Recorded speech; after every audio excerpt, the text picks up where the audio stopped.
We have just 4 readings to go in A Wolf Called Wander. I'm going to miss this book. We're on reading 27. In the last we read, he had just apparently escaped the fire. I'll read the last paragraph again.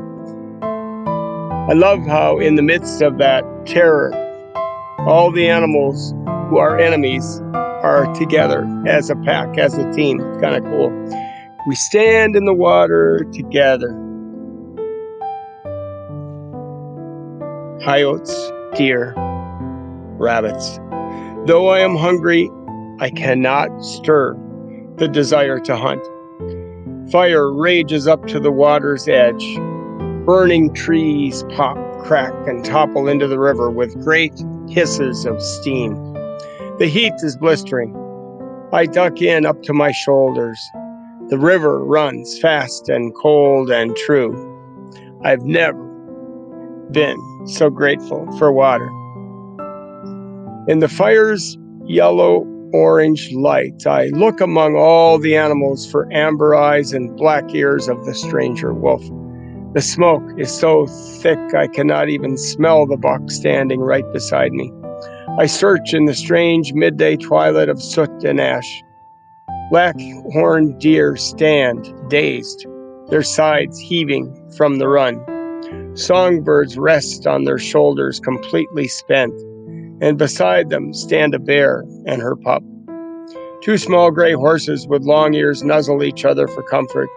Many have survived, but the stranger wolf is not here. And this makes you realize the horror, of the California fires and up the coast as well. The horror of it all. It's like, yikes. All this long time, she was traveling alone, just like me, and I never found her. At the water's edge, the fire burns out. One moment, the flames are shoulder high and crackling, and then they're all snuffed out. Trees and shrubs still glow with fire, but the grass is gone, devoured. Nothing of it remains but smoke and the shimmer of the heat. In time, the smoke thins, revealing a moon nearly full. In its light, the rabbits and bulls and squirrels scatter.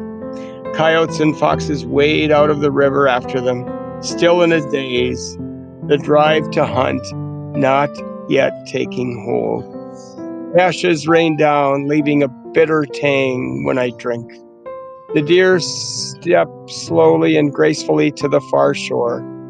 They shake off fear and melt into the silver shadows of the trees. I drink deeply in spite of the bitter taste. I walk up the green bank alone on the far side of the river.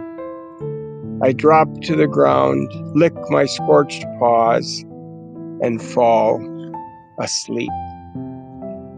The next chapter is called Howl. The smell of smoke wakes me with a start. I spring to my feet, wincing as my scorched paws hit the ground. I look, spin. The smell of smoke is everywhere, but there are no flames in sight. I shake the ashes out of my fur, look to the river for any side the fire has crossed.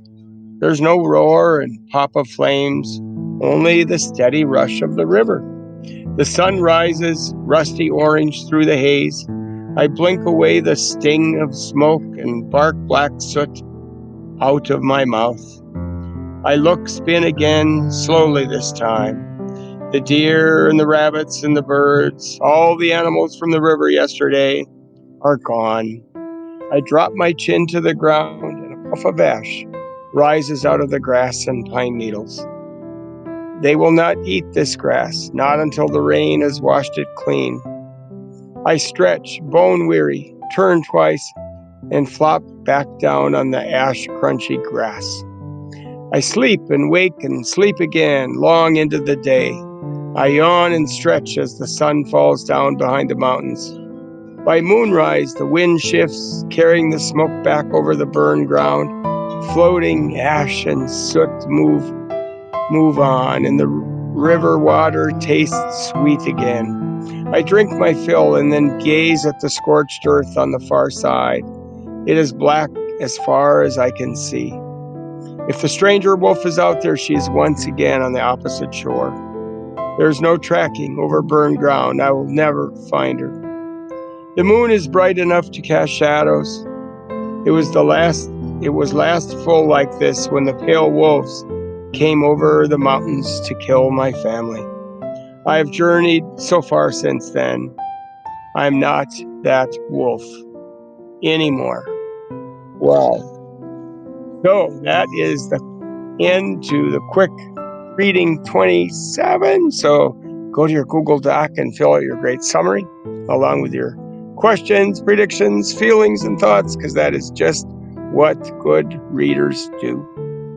See you later.